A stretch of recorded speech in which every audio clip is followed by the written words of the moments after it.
Assalamualaikum Nakamatachi. Selamat datang di 70 Podcast. Hari ini adalah podcast pertama dari kita, so saksikan sampai akhir. Jangan lupa like, comment, and subscribe.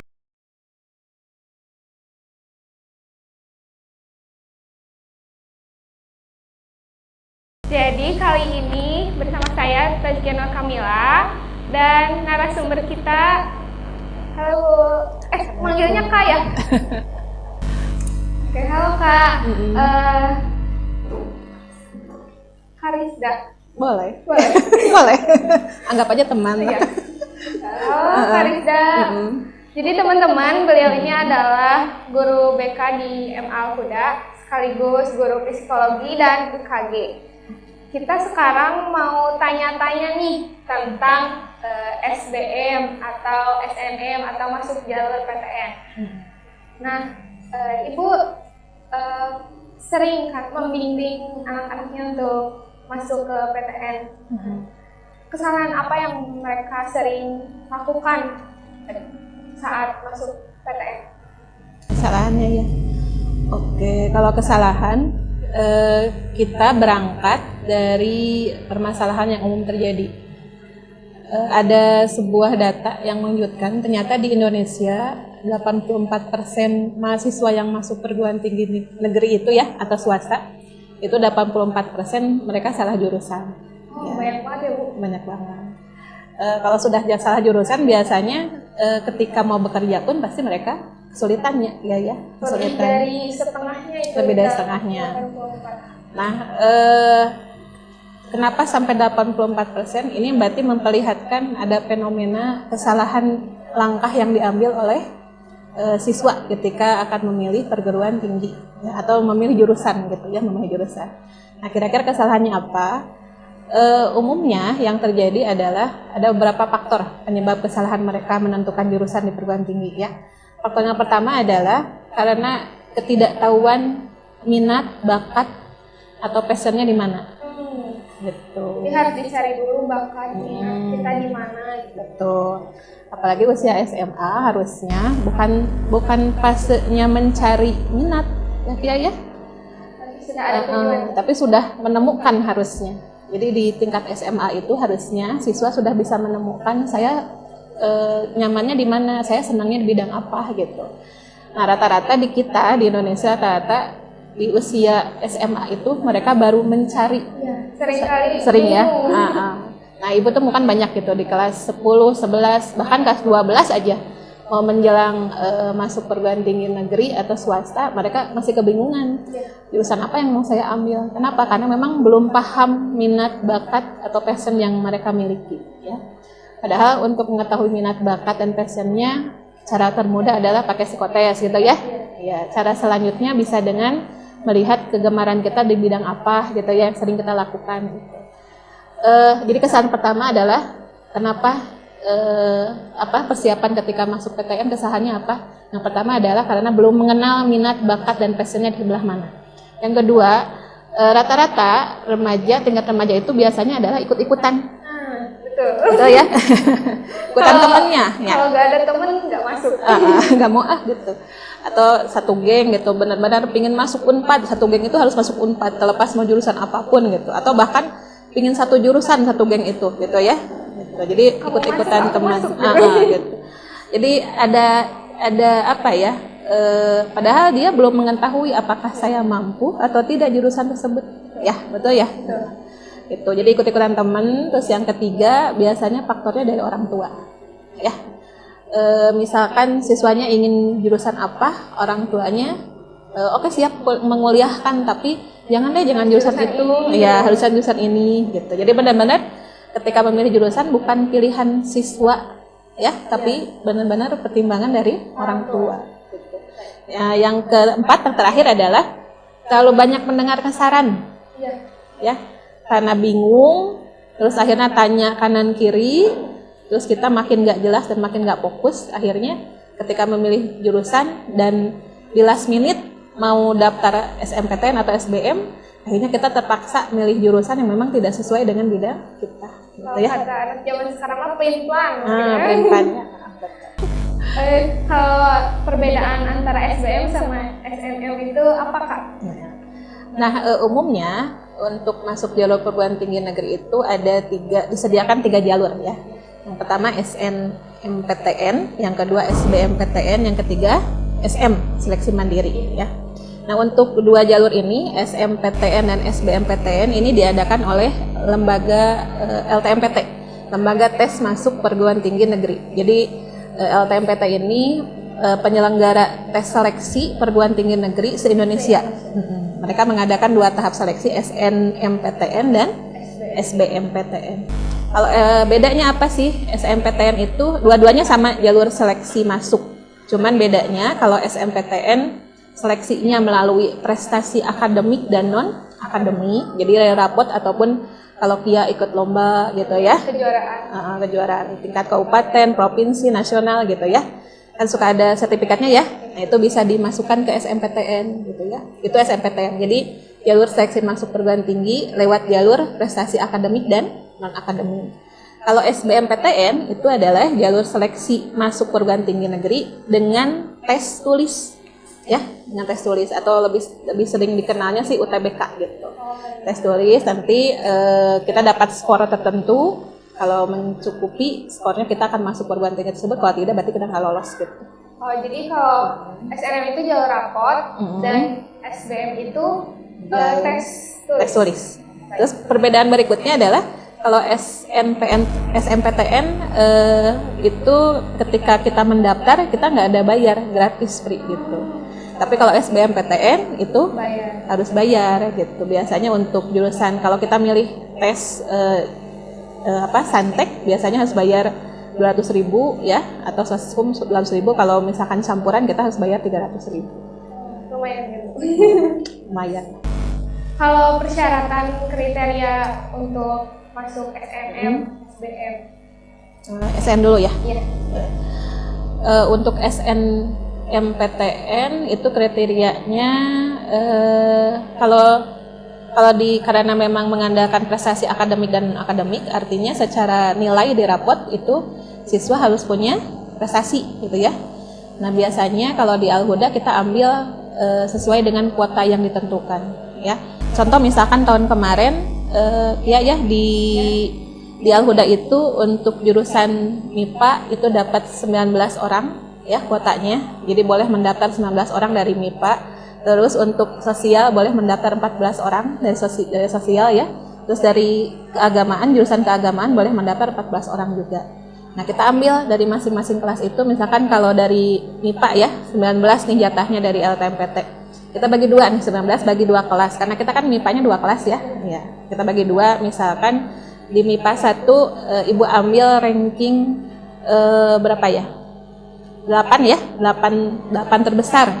MIPA 1 8 terbesar, MIPA 2 8 terbesar. Nanti dicek lagi nilainya, apakah memang mencukupi atau tidak. Kalau itu Ibu eligible. Nah, siswa eligible sama gitu. Jadi siswa-siswa yang memang punya siswa eligible itu ada siswa-siswa yang memang punya atau memenuhi kriteria untuk ikut SMPTN. Nah, kriterianya itu tadi jadi punya pertama siswa tersebut punya prestasi ya. Boleh akademik, boleh non akademik. Artinya ada tuh ada beberapa siswa yang memang secara nilai tidak mencukupi, bahkan tidak masuk ranking gitu ya. Tapi dia punya prestasi, bisa masuk gitu ya. Terus yang kedua, siswa eligible itu adalah siswa memang terdata di kalau di kita tingkat kalau kita DEPAG berarti di EMIS ya. Terdata di EMIS atau nanti di EMIS masuk ke LTMPT, di LTMPT-nya terdata. Jadi ada nama siswa tersebut, ada punya NISN-nya, dan sebagainya. Dia terdata di LTMPT. Jadi siswa eligible itu ada siswa yang punya nilainya terdata, punya prestasi dan juga terdata di LTMPT. Jadi buat teman-teman yang mungkin kurang di akademik bisa meraih kejuaraan ya Bu? Iya. Untuk mencapai SNM. Oke, kalau yang harus dipersiapin dari diri sendiri kan itu udah ada kriterianya. Terus yang harus persiapkan diri kita gitu untuk memenuhi kriteria tersebut? Persiapannya ya. Sebenarnya untuk mempersiapkan masuk SNMPTN bukan dari kelas 12. Kalau kita kan kebanyakan kelas 12 ya. Iya, dari kelas 12 baru nyari tahu saya mau kemana, mau jurusan apa gitu ya. Harusnya untuk mempersiapkan SNMPTN itu harusnya dipersiapkan dari kelas 10, bahkan dari kelas 9 boleh gitu ya. Bahkan sebelum masuk SMA atau MA ya.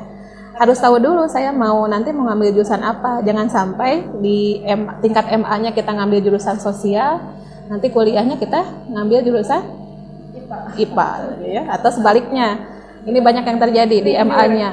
Kita masuk MA, ternyata pas kuliahnya kita masuk sosial, banyaknya gitu ya. Jadi persiapannya harusnya dilakukan sebelum masuk MA gitu ya. Jadi nanti saya kuliah mau kemana nih, mau bidang apa nih? Oh ya, kalau memang mau bidang saintek, berarti saya harus milih IPA nih di MA-nya. Kalau mau milih jurusan sosial, berarti saya harus milih jurusan IPS ya di tingkat MA-nya. Nah, kebanyakan di kita rata-rata ketika mau masuk SNMPTN itu baru nyadarinnya ketika MA udah masuk MA, terus udah nyadar, oh iya saya kuliah mau masuk bidang ini. Terus pas tahu jurusannya, kok beda ya jurusan yang saya ambil, baru deh gitu. Harusnya memang dari ke 10. Belum apa sih kayak udah kelas 11 masih bingung gitu. Masih bingung ya.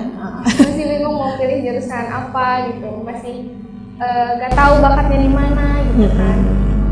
Kalau cara kan tadi kata Ibu, kata Kakak harus menentukan passion. Cara menentukan passion yang benar itu kayak gimana? Menentukan passion yang benar ya. Ada 3 rumus, 2W 1H. 2W 1H. Catat. Tahu nggak apa ya? Yang pertama adalah what gitu ya, what. Nah, maksudnya apa what itu? What itu adalah apa sih yang kamu suka? Apa sih yang Kia suka gitu? Kia senangnya apa? Kia coba flashback ya dari zaman SD, kemudian sanawiyah ya Kia ya masuknya ya sanawiyah gitu ya, di flashback. Itu kira-kira ada bidang yang sangat saya senangi, hobi yang sangat saya senangi. Kalaupun misalkan kita bosen sebentar, kita biasanya kembali lagi ke bidang itu. Kia ada nggak gitu? Ada ya, oke. Nah, kalau sudah mengetahui what gambaran saya apa gitu ya, baru kita nanti masuk ke W yang kedua, yaitu who gitu ya. Siapa. Kalau kita sudah mengetahui bidang yang kita sukai, kita nggak pernah bosan di bidang itu. Kalaupun kita bosan, kita kembali lagi biasanya ya. Kita coba cari role modelnya, ya, cari contoh modelnya. Buat apa? Buat lebih memotivasi kita untuk mengejar bidang yang kita inginkan. Jadi udah tahu kita teh bakal kayak sini gitu. Nah gitu. Contohnya ya, Kia seneng bidang ekonomi misalkan. Kia IPS kan ya? Iya, ekonomi. Oke lah, biar memacu, biar saya dapat bidang ekonomi, saya pilih tokoh-tokoh di Indonesia misalkan yang bagus di bidang ekonomi. Contohnya siapa ya? Siapa ya? Ayo. Siapa ya? Ayo, ada nggak menteri ekonomi gitu? Ada sih. Tapi Ricardo. Oke, dicek ya ekonomi. Nah, Sri Mulyani misalkan menteri, kita kan perempuan ya. Dia sudah prestasinya tingkat dunia. Wah, kita senang nih Sri Mulyani gitu ya. Terus kita coba dilihat biografinya seperti apa, perjalanan hidupnya gimana. Biar apa? Biar memacu kita, dan bahkan kita bisa mengikuti jejak bagaimana dia memperjuangkan profesi yang dia inginkan, gitu ya.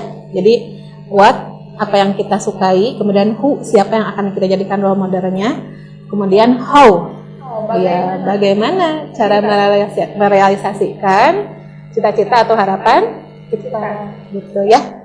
Itu yang cara menemukan passion yang pertama, gitu. 5W 1H. 2W. Oh, 2W. 2W 1H. 2 bahasa Inggris. 2W 1H. Terus teknik supaya masuk SNM kan kayak ada katanya jurusan ini gini-gini gitu, kayak yang kurang diminati atau enggak, kita harus tetap berpegang teguh sama minat kita gitu. Ya, yang pertama tekniknya biar lolos, pertama tanyakan dulu apa kita memang benar-benar minat ke jurusan itu atau enggak gitu ya. Jangan sampai gini, banyak yang kita temukan gini, gak apa-apa lah asal masuk ITB aja. Ya. Gitu ya. Pokoknya kan zaman kayak di IG upload status, keren kayaknya ya kalau kita misalkan lolos ITB, kita upload statusnya kita bisa kuliah di ITB. Karena gengsi. Nah, karena gengsi. Jadi pertama, tanyakan dulu apakah kita memang benar-benar minat dengan jurusan tersebut, ya. Terus bisa siap dengan segala konsekuensi kesulitan dan kemudahan mata kuliahnya gitu ya. Semua tugas-tugasnya siap nggak? Kalau siap, oke, nggak masalah gitu ya. Jadi trik itu yang pertama, tentukan dulu, yakinkan bahwa memang kita benar-benar menginginkan jurusan tersebut. Yang kedua, harusnya dari K10 ya. Dari K10 itu kalau sudah tahu bidangnya apa, belajarnya benar-benar gitu. Kalau SNMPTN kan mengandalkan nilai rapot ya. Iya, jadi nilai rapotnya harus betul-betul dibagusan, diperbagus. Ibu ada yang bilang kayak kelas 10 jangan terlalu ini gitu, terus nanti aja kelas 11 semester 2 atau gimana gitu. Seringkali kita menemukan omongan-omongan seperti gitu. Karena kan untuk mendapatkan sesuatu yang besar perlu persiapan yang besar juga ya. Artinya kalau kita persiapannya cuman leha-leha biasa aja, biasanya hasilnya juga biasa aja gitu. Jadi perlu pengorbanan kan gitu ya. Jadi untuk biar dapat kita sesuatu yang kita inginkan, berarti persiapannya harus dari jauh hari. Dari kelas 10 itu harus dipersiapkan. Terus gimana Bu kalau misalkan ternyata saya udah kelas 12 nih, udah kelas 11 nih, udah terlambat nggak gitu ya? Ibu rasa enggak ya, yang kelas 11 sok pertahankan minimal walaupun tidak naik nilainya, minimal nilainya stabil ya gitu. Nilainya stabilkan, jangan sampai turun lah ya. Ada rumusnya tidak boleh turun lebih dari 3 poin. Jadi kalau nilai KIA misalkan kelas 11 semester 1 80, nah rata-ratanya ya, rata-rata rapotnya 80, nah semester 2 tidak boleh turun lebih dari 3 poin. Jadi kalau turun 78 oke, nggak masalah gitu ya. Nah kalau untuk yang kelas 12 gimana nih gitu ya, saya udah keburu nih cuma tinggal 1 semester lagi gitu. Coba perbanyak aja ikut lomba-lomba. Bisa ngebantu ya? Bisa ngebantu. Iya, ada sertifikat ya.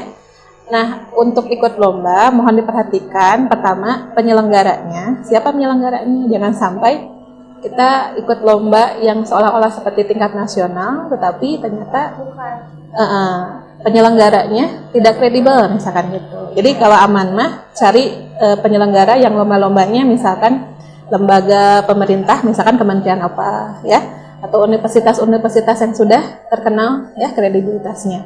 Terus yang kedua tingkatnya, jangan cuma tingkat kabupaten ya, kalau bisa mah tingkat nasional ya. Jadi kalau buat yang kelas 12 nih merasa wah udah terlambat nih nilai gitu ya, saya nggak bisa memperbaiki nilai, ikut coba lomba-lomba gitu ya sebanyak-banyaknya. Biasanya itu bisa menentukan masuk SNMPTN gitu.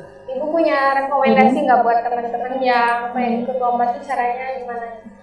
Lomba cari di internet kah atau gimana? Iya. Ya buat yang mau ikut lomba tadi ya kita bahas lagi. Perhatikan 2 hal. Pertama adalah penyelenggaranya, karena LTMPT pun tidak, kalau untuk SNMPTN ya, LTMPT pun mereka biasanya mana penyelenggara yang memang kredibel, mana yang tidak. Jadi coba cari penyelenggara lomba yang berasal dari lembaga pemerintahan, misalkan Kementerian Pariwisata mengadakan lomba videografi gitu ya. Kementerian Keuangan mengadakan lomba misalkan gitu ya. Lembaga pemerintahan itu biasanya kredibel. Atau dari perguruan tinggi negeri atau swasta yang sudah teruji kredibilitasnya ya. Nah, biasanya mereka akan sertifikat yang diikutkannya biasanya akan dirilis gitu, resmi. Yang kedua tingkat nasional gitu ya, harus tingkat nasional kalau bisa. Jadi kalau mau pilih lomba itu aja lihat penyelenggaranya dulu ya. Banyak banget dari teman-teman yang tertipu karena lomba ini bisa masuk ini gitu kan. Ternyata penyelenggaranya tidak resmi gitu. Nah gitu, kayak gitu. Sekarang kan banyak ya karena oh iya banyak yang pingin ikutan SNMPTN, terus mereka bikin lomba yang seolah-olah tingkat nasional gitu ya. Padahal ternyata pas dicek kredibilitasnya dipertanyakan juga ya. Jadi sayang, maksudnya kita sudah punya potensi prestasi, jadi coba diujinya di jalur yang teruji lah gitu ya, biar kita tuh benar-benar teruji juga prestasinya. Selain lomba sertifikat yang menjanjikan untuk masuk PTN. Ya. Sertifikat yang menjanjikan tadi ya, sertifikat yang perlombaannya di tingkat nasional. Jadi kalau ya provinsi minimal ini aja, minimal kabupaten provinsi. Jadi kalau kota madya atau kecamatan bahkan biasanya tidak akan bisa masuk ya, nggak dilirik. Terus catatan yang sertifikat ini biasanya khusus untuk kuliah di bidang seni dan olahraga, itu sangat mendukung dan memang diwajibkan biasanya.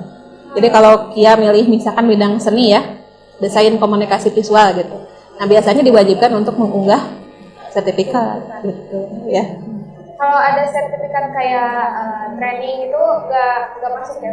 Enggak, training enggak ya. Kalau kayak les kan ada les juga yang kayak D3 gitu. Itu masuk ke Latihan ya? Enggak. Jadi yang masuk itu cuman sertifikat untuk lomba-lomba aja. Jadi gitu teman-teman, kalau training sama kayak D3 gitu nggak dilihat gitu ya? Iya, nggak dilihat. Kalau ibu kan udah membimbing, kakak udah ngebimbing anak-anaknya buat masuk jalur PTN. Pengalaman cerita yang bisa di-share buat teman-teman gitu. Ceritanya, pengalamannya ya. Pengalaman paling unik. Jadi gini kan, ketika mau masuk SMPTN itu kan biasanya siswa itu banyak mencari gimana caranya sih tips biar bisa masuk gitu ya. Nah, memang ada pengalaman yang unik tahun 2021. Di saat itu kita baru pertama daftar online ya. Daftarnya saya online karena memang kondisinya pandemi ya. Saya online. Nah, yang menarik itu adalah oleh BK sudah dipersiapkan beberapa siswa untuk bisa masuk SNPTN gitu ya. Siswa yang menurut BK kredibel lah secara prestasi dan sebagainya. Nah, ini ada satu orang yang kalau dilihat dari nilai mungkin kalau disebut kurang enggak juga gitu ya. Tapi kebetulan dia tidak masuk 10 besar dan sebagainya. Tapi kemauannya kuat gitu, Dia ingin coba menguji kemampuan dia lewat jalur SMPTN. Cuman dia orangnya aktif ya, aktif kegiatan. Bisa jadi dia punya sertifikat yang bisa dia ikutkan gitu ya. Kebetulan aktifnya di pramuka dan OSIS gitu. Nah, ketika dia daftar, terus ibu lihat rata-rata nilainya, ternyata memang di bawah teman-teman yang lain, bahkan di bawah 80 ya rata nilai rapotnya. Dan ternyata yang mengejutkan adalah teman-teman yang lain itu yang nilai rata-rata rapotnya di atas 80 tidak masuk gitu ya. Karena mungkin salah satu faktornya biasanya karena memilih jurusan yang terlalu ketat ya biasanya ya. Nah, dia bisa mencoba, jadi dia bisa masuk ke jurusan yang memang notabene kalau secara nilai rata-rata sebenarnya belum masuk juga gitu. Tapi dia diterima, lolos gitu ya. Nah, artinya apa?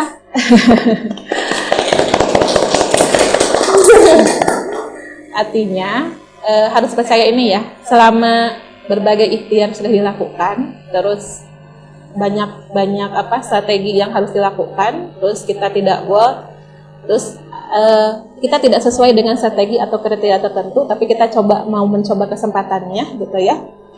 Di situ ada unsur atau ada andil Allah untuk menentukan ya gitu.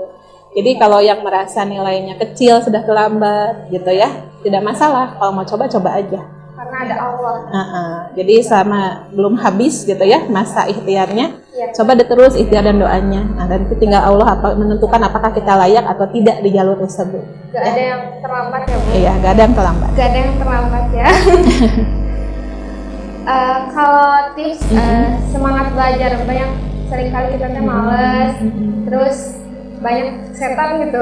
Seringnya aja. Tips semangat belajar, oke. Pertama harus tahu dulu manfaat belajar itu buat kehidupan apa. Karena umumnya kita siswa itu taunya belajar mah hanya formalitas saja ya. Ke sekolah pulang udah gitu ya. Sangat ya. Ibu juga dulu gitu. Nah, jadi apa sih manfaatnya buat ke depan buat saya gitu. Makanya kan perlu rencana dari awal itu ya, untuk memotivasi kita biar kita stabil semangat belajarnya. Kenapa sampai tidak stabil? Karena memang kita nggak tahu arahnya mau kemana, tujuannya mau kemana. Contoh misalkan kita mau main ke King gitu ya, ke Mall King gitu. Kan kalau sudah tahu tujuannya kita mau ke King, terbayang dong kita naik apa dari sini gitu ya.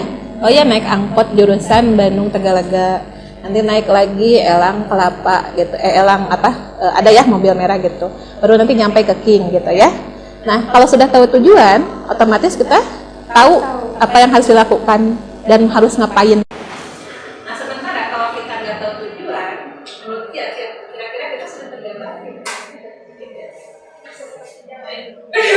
dia naik mobil naon gitu ya, kita nggak tahu tujuannya kemana, asal naik mobil aja dan nggak jelas mau ngapain.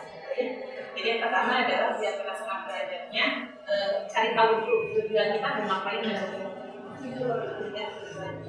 mau bekerja apa, jangan pasti bekerja dulu ya, mau kuliah di mana gitu ya. Nah itu buat apa? Buat menstabilkan semangat belajar kita. Jadi walaupun naik turun, ketika kita turun, oh iya ingat ada tujuan kita harus capai. Kita naik lagi, turun lagi, ya terus ada tujuan harus dicapai. Iya masalah punya jalannya masing-masing. Jangan merasa terlambat buat belajar lagi, walaupun udah kelas 12 mungkin bisa ikut sekolah. Kalau buat kelas 10 semangat belajarnya buat terus meningkatkan nilai-nilai ya tadi kan. Dan buat kakak kelas semangat terus. Semangat. Mudah-mudahan bisa gua ya untuk tahun 2023. Ada satu garis besar jurusan ya, saya matematika. Jadi kan ada jurusan lain gitu sekarang tuh udah ada cabangnya. Nah misalnya kita mau pengen masuk satu jurusan, tapi kita juga pengen belajar yang lain gitu. Kita kan pengennya matematika. Nah itu kayak gimana tuh? Ya, kita sudah terlanjur masuk satu jurusan, sementara kita ingin mempelajari yang lain gitu ya. Nah kalau nggak salah, kalau kurikulum dulu memang tidak mungkin ya, kalau sudah kita masuk satu jurusan harus mata kuliah yang berkaitan dengan jurusan tersebut itu ya. Kalau nggak salah kurikulum merdeka saat ini kita bisa lintas jurusan, bahkan bisa lintas perguruan tinggi misalnya gitu ya. Jadi kalau misalkan dia kuliah di jurusan psikologi Unpad misalkan ya, tapi ingin belajar desain komunikasi visual di ITB, katanya bisa. Tapi nggak kebayang kalau satu aja udah mungkin membludak. Nah katanya di Unpad sudah diterapkan, tapi bukan lintas PTN, masih di Unpad. Jadi kalau dia masih di jurusan psikologi terus ingin belajar mata kuliah tertentu di jurusan misalkan sosial gitu ya, sosiologi misalkan, nah dia bisa masuk. Jadi yang udah menerapkan itu Unpad dan UI. Tapi sering banget aku dengar ada yang kuliahnya itu di 2 kampus. Apa itu bisa gitu? Bisa. Mereka ini mas Gimana manajemen waktunya benar-benar ya harus bagus. Apakah bisa? Jangan itu dulu kuliah di psikologi ini itu ada kakak kelas, dia kuliah di 2 universitas negeri, yang satu di UIN psikologi, lagi Unpad dan lanjut apa itu lagi. Yang kebetulan di UIN itu Cibiru, hanya jadi manual dia buat balik aja. Tapi memang butuh effort dan tenaga ya. Kalau mau boleh gitu, sebanyak-banyak. Boleh. Maaf sebenarnya pembicaraan ini sangat panjang dan senang berbicara dengan Farizda. Jadi dicukupkan pembicaraan ini. Terima kasih sudah berbagi ilmunya, sangat bermanfaat sekali. Mungkin ada penutupan dari Farizda. Tidak ada yang tidak mungkin di dunia ini, bukan masalah bisa dan tidak bisanya, tapi mau dan tidak mau. Kalau sudah mau masalah dan rintangan sebesar apapun bisa diatasi. Kalau sudah tidak mau, masalah dan rintangan sekecil apapun akan terasa sulit untuk diatasi. Jadi bukan tidak bisa dan bisanya, tapi mau dan tidak mau. Terima kasih ya udah nonton. Arigatou. Wassalamualaikum.